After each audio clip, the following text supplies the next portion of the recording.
दादा साहेब, काय नक्की परिस्थिती आहे? उरण नगरपालिकेच्या विविध विभागामध्ये कंत्राटी स्वरूपाची कामं दिली जातात.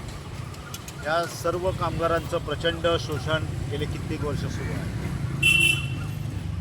या विरुद्ध म्युन्सिपल एम्प्लॉईज युनियनचे नेते ॲडव्होकेट सुरेश ठाकूर, संतोष पवार यांच्या नेतृत्वाखाली सातत्यपूर्ण नगर परिषदेशी बोलणं सुरू आहे. गेल्या सप्टेंबर महिन्यामध्ये साफसफाईचा जो ठेका दिलेला आहे त्याची मुदत केव्हा संपलेली आहे, त्या नव्याने टेंडर होऊन या सर्व कामगारांना किमान वेतन दिलं पाहिजे अशा पद्धतीची मागणी घेऊन मुख्याधिकाऱ्यांकडे बैठक झाली.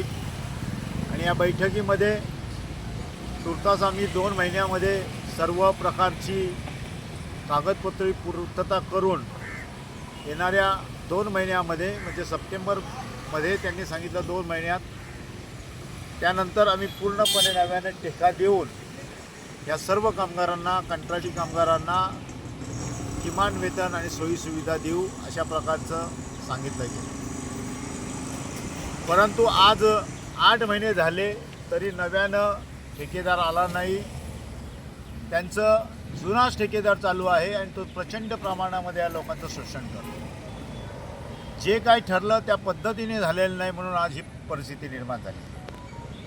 मागच्या 22 एप्रिलला उरण, कर्जत, खोपोली या नगर परिषदेच्या कंत्राटी कामगारांचं एकत्रितपणे जिल्हाधिकारी कार्यालयावरती बेमुदत उपोषण आम्ही बसलो होतो उपोषणाला.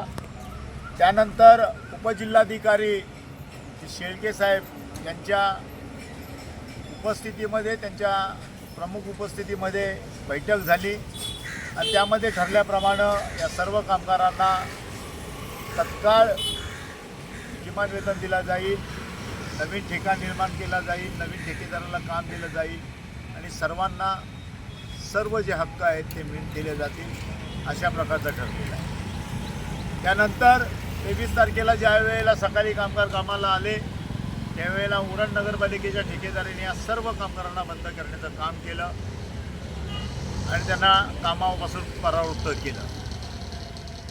याविरुद्ध इथं आपण आंदोलन तयार केलं.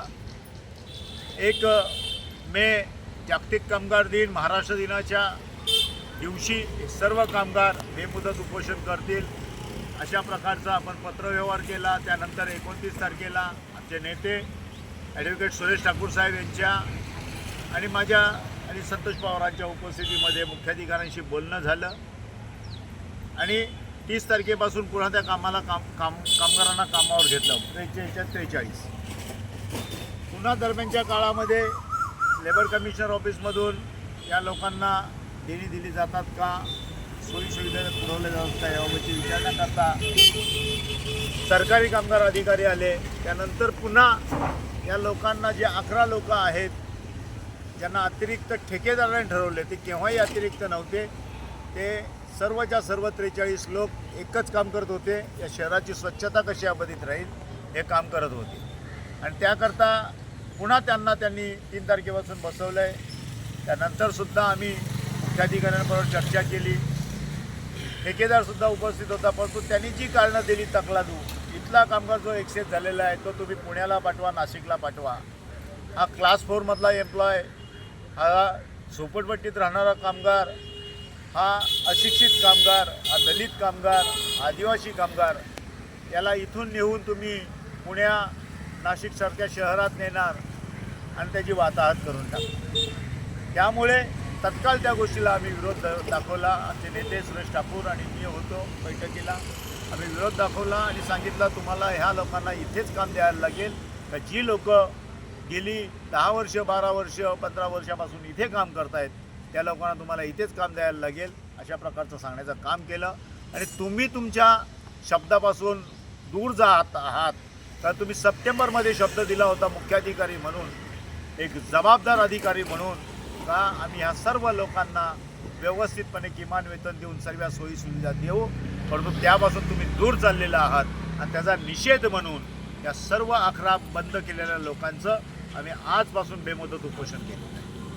आम्ही असेच काम न करता पैशाने मारणार आहोत तर आम्ही उपोषण करून स्वतःला सोर्स घेऊन आम्ही इथे बसलेलो आहोत.